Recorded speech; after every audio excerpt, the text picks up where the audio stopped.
Okay, hi, Andrew from Concord University Television. How did you find it working on horror films? Well, it challenges a different set of muscles, for an actor. It's fantasy, so you're responding to things that aren't really there, but it's also quite a lot of fun. I grew up loving horror movies myself. I loved fantasy like Dark Crystal and things that really kind of can take your imagination to a place that is fantasy but also rooted in reality. That's one of my favorite types of genres, and that's what I love so much about Mike's screenplay and how he was approaching it as a director. Okay.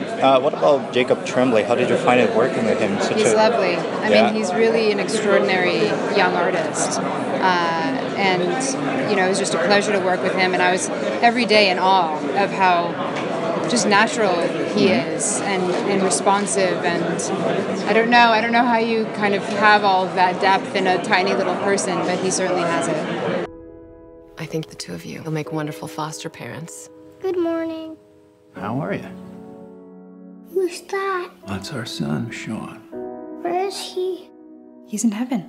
Did you find it nice working this mother-son relationship with him? Yeah, it really was, and his parents are lovely, and I think that's a really, I think that's a substantial part of why he is who he is his upbringing and his parents being on set and being very supportive and also talking him through things that he might not be too acquainted with just from life experience. And so it was a real pleasure to work with him and his parents.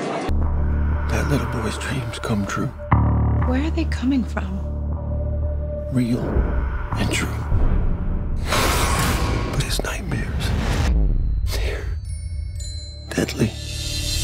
You're basically on the film genre. You plan on sticking with that genre, or you want go for more fantasy, more action, maybe drama? You want to diversify yourself more, or you want to maybe try to be one of the masters of all time?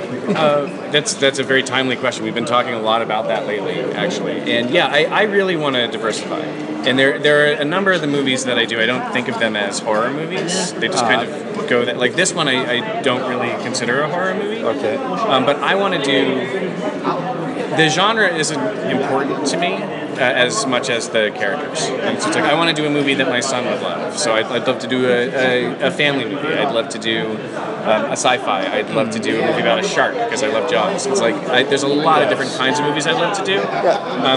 What I want to try to do right now is not be kind of stuck in horror, because it's been enough that it's like... I ask that because I see many successful directors like Steven Spielberg. He started with Jaws, he made Jurassic Park, now he's making horror films, every kind of film he does. James Cameron, he did Aliens, he did Terminator. I kind of consider Terminator an horror film with sci-fi. I agree. But that's why they tend to evolve somehow and try to go into action, go into war films, go into sci-fi. So you really think that they're going to try to merge this kind of genre right now? Okay. So what are the main inspiration for this film? Like, there are many ways we treat dreams in films. We've seen Inception, we've seen Friday the 13th, not Friday the 13th, sorry. The Nightmare on Elm Street. That one. So how did you find out this way of working the dream? How to express the dream of a kid? Well, part of it was wondering when I would watch my son sleep when he was little, wondering what it looked like to be in his head, what his dreams must look like. And it's like, if they could play out in front of me, what would I get to know about him? How much better would I know my son if I could see what was happening in his head while he sleeps? And so that was kind of one of the first ideas of how neat it would be for a dream to be kind of physically affecting the world. Sometimes if I do this, it keeps him away. I need to find out more about his dreams.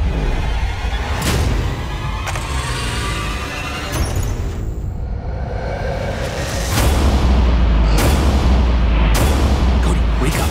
Wake up! Wake up!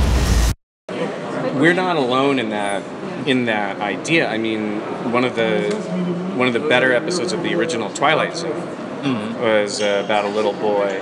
He's not asleep; he's awake, but it's kind of everything he can think materializes. It's William Mooney.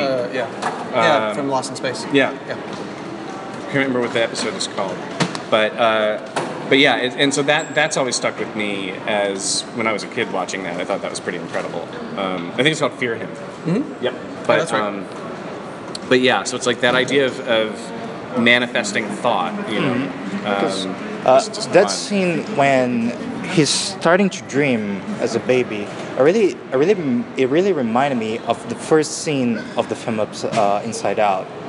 Because a kid doesn't really have a lot of feelings. He doesn't really know what it feels. It's like a kid during the day, he can see a bird, he can imagine as a really beautiful thing. He can see in a little end, he can imagine like a horrible monster that will maybe modify his vision during dreaming. Right. That's what I found beautiful about this, and this whole manifestation of cancer in his head that he didn't understand.